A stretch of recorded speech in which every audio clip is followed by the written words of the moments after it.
Yeah, thank you, everybody.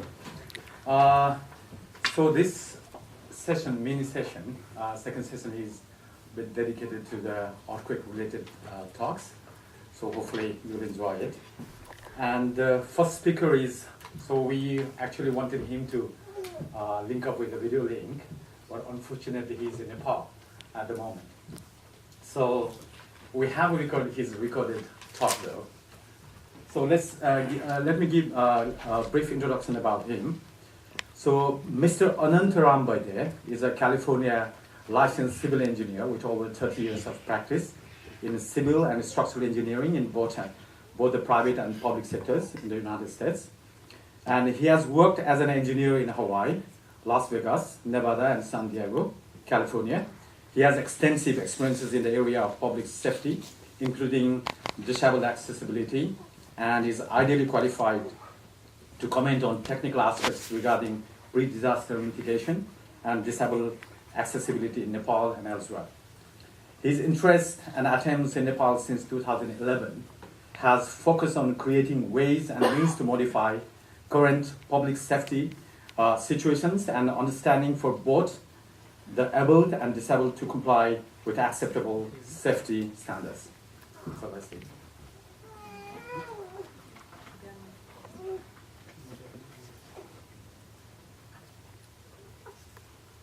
Please do with me.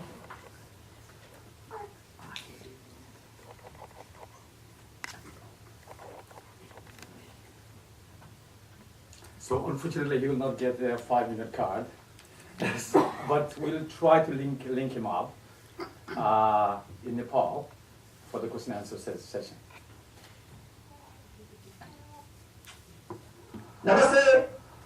Greetings and thanks for Ananta Baidya here in San Diego, California.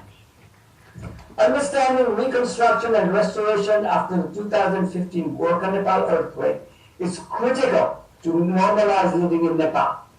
I'm delighted to share some observations, thoughts, and concerns regarding the impact of the 2015 GORKHA-NEPAL earthquake. EXPATS can be instrumental to ensure public safety for all, including people with disabilities and the elderly, PSFA. The reconstruction and restoration programs provide opportunities to save lives and preserve and protect Nepal's precious and unique heritage. Historically, earthquakes cause countless deaths, severe property loss, and damages in the neighborhood. In Nepal, the Nabya-Salko Bhukampa, or the 1934 Bihar-Nepal earthquake, resulted in devastating damages and loss of lives. It also resulted in some changes. Hanuman Dhaka Darbar Square and the 55 Lunar Malla Palace at Bhaktapur were damaged by the 1934 Bihar-Nepal earthquake. Newer were reconstructed. The Jitta Baru Yantra and Bhugo Park stand as memorial to that quake. The 2015 GORKHA-NEPAL earthquake has again damaged these declared World Heritage Sites in Kathmandu, Patan, and Bhaktapur. The earthquake struck on 25th April 2015. Attempts to introduce concepts of public safety for all, including people with disabilities and the elderly, were met skeptically. Yes, they said, go on with your disaster concerns. Nothing will happen to us. After all, this is possible in our country. We are protected. The normal rhythmic life will continue. Kastamandava and numerous heritage structures, traditional and modern, came tumbling down. Others were severely damaged. Cities and hamlets on bases and on life support mushroomed because of the 7.6 quake and an unprepared Nepal. What happened? Over 10,000 lives lost. Thousands became homeless. People fended for their own safety and security. The national disaster management programs became ineffective amidst chaos and confusion. Tragically, innumerable heritage sites, the very fabric of Kathmandu Valley's social and cultural life, were destroyed. Sweta Bhairav, like most structures in Handan is on life support, propped and braced by unanchored and hastily fabricated bases that can buckle without warning. The archonic domed temple at Kalamotan Ghat was completely destroyed. Structures to house the deities were being built using traditional materials. Earthquake-resistant construction that preserve, protect, and restore heritage received no consideration. This slide is about school buildings. Schools in Kabul were found to be built using traditional techniques or engineered government and foreign design.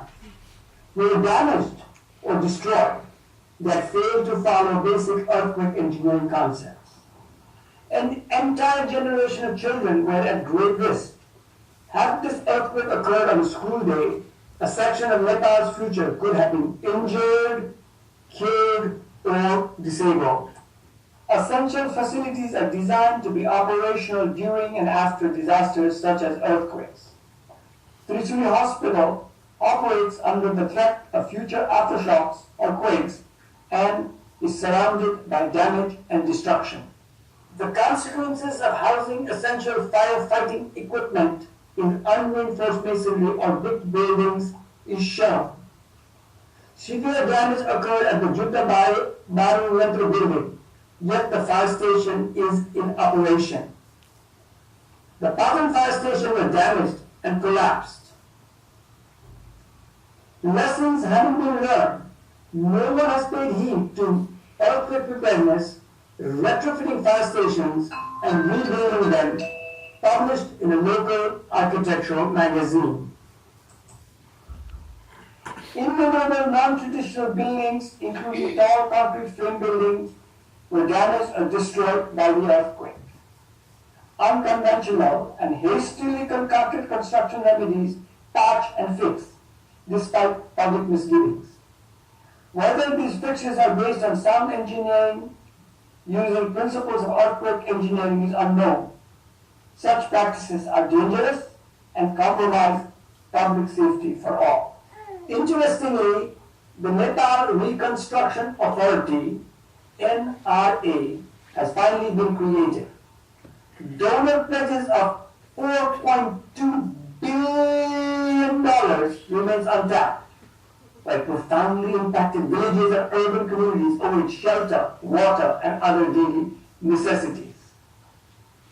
NEA bears a serious civic responsibility to use donor finances responsibly for the public good, to ensure public safety for all, restore, rebuild, reconstruct heritage buildings and infrastructure with modern earthquake-resistant capabilities, normalize living under these grave situations, and prioritize the rebuilding of critical infrastructures. NEA's success is possible with commitment to plan and timely actions, transparency, responsiveness, and accountability, desire to learn from past mistakes and misgivings, and preparedness for future potential seismic events. I'll share some observations and comments regarding public safety in Nepal. The balance somehow is tilted, and something is just not right. Maintaining the essential, delicate balance requires understanding of all the factors and issues shown. Nepalese optimism assumes a half-empty glass as being half full. A partially full glass of public safety cannot provide safety for all. A 90% full glass will address the many why questions. This earthquake provides the world and Nepal with a living, learning laboratory. Nepal has this extraordinary and unique opportunity to do the right for our people, our heritage, and our societies. Observations, however, raise major concerns about the value of life in Nepal. This slide challenges the expat community and expertise to get involved to, one, make the glass 90% full for the safety and security of unique cultural heritage structures. provide the understanding of concepts, impacts, and roles of codes in the land development process. And 3, ensure that engineering and architectural education addresses these issues. If expat communities collectively question critical concepts of earthquake or seismic engineering in traditional or heritage or engineered structures and infrastructures, it will be taught, learned, and practiced at all levels. Issues, if addressed, will result in a safer future. This slide from Sakhu shows professional misunderstanding of the many arts and the science of retrofitting. A single wide flange column installation is proposed as a retrofit for an earthquake-damaged brick building. Anchorage, plate thicknesses, global earthquake resistance enhancement remain completely ignored. The owner believed was doing retrofit based on a hastily drawn sketch for the engineer's expertise. The engineer's word carried the day. Essential global and detailed calculations to justify the retrofit was unavailable. Failure to understand and address the many conceptual issues of seismic retrofit exists. This slide shares the results of an EXPATS checks and balance review of the heritage reconstruction structural drawings of Kastamandapa.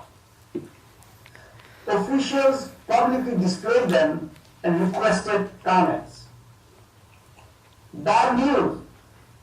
Judicious and cautious means and methods necessary for preserving the heritage architecture of Kastamandapa were missing. Precise details to replicate Kastamandapa by coordinating the structural and the architectural drawings were not visible. A seismically resistant structural system based on established modern earthquake engineering science was completely missing. Without checks and balance, reconstruction and redevelopment can create man-made hazards impacting public safety. Experts and their expertise can assist to preserve, protect, and reconstruct heritage structures for the future generation. For a reconstruction estimated to cost $1.4 million, 19 sheets of structural drawings were littered with inconsistencies and oversights. Some are noted. As an example, use of modern products like exposed glue laminated products, fiber wrap, etc. are proposed. Glue laminated beams cannot be cut, notched, or carved to obtain the traditional architectural ambiances without compromising structural properties. Customization is expensive and impractical. Schematic details show possible methods to replicate heritage architecture. The use of proper systems and materials can ensure earthquake safety. This slide shows an alternative splicing detail that hides the exposed steel to preserve heritage architecture. This detail will require engineering verification for all loads, including earthquake loads. This slide shows some modern construction from various educational facilities. Issues of earthquake resistance capabilities or lack thereof were found. The Rabat High School, a traditional unreinforced masonry building, needs retrofit. Public safety fallout cannot be ignored. Urban and rural societies cannot lead daily lives surrounded by graces and unsafe structures. Lives are put at risk. Nepalese societies function around heritage structures with gods and goddesses. Failure to ensure public safety by addressing safety issues in heritage structures places the public at unnecessary risk. The present generation's responsibility is to preserve, protect, restore, rebuild, retrofit, reconstruct, revive, grow and develop a safe future Nepal. The opportunity exists. Potentially, Nepal can become another Haiti if PSFA is not addressed seriously. Look at this slide. As expats or residents of Nepal, our obligation is to the future generation. We owe it to the children in villages and in urban areas, to the elderly and the disabled. We owe it to the society whose very existence is woven with heritage sites, traditions, and rituals. Their tomorrow has to be better than our today. Their tomorrow has to be safer than ours. This slide is about a program started and taught at Kathmandu University to educate young engineers about the basics of public safety for all, fundamental concepts of land development, etc., remains of little interest despite obvious benefits under the threat of disasters. Nepal would benefit. The bullet points present my perspective after the 2015 earthquake. Fill the blank of the last bullet. Evaluate the actual situation in Nepal personally. Despite massive resource expenditures on post-disaster preparation, unacceptable loss of life, property, and heritage occurred. It did not have to be that way.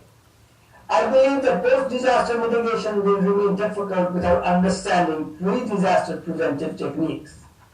Some writings on public safety published in the local media are shown. I use this technique in public service talks as an expat to communicate. You can also. The Zabelian motto, live for God, lead for Nepal, remains applicable. As reasoned in the slide, there is hope. Commitment, accountability, transparency remains the issue, not money. Thank you for listening. I bid goodbye. Namaste.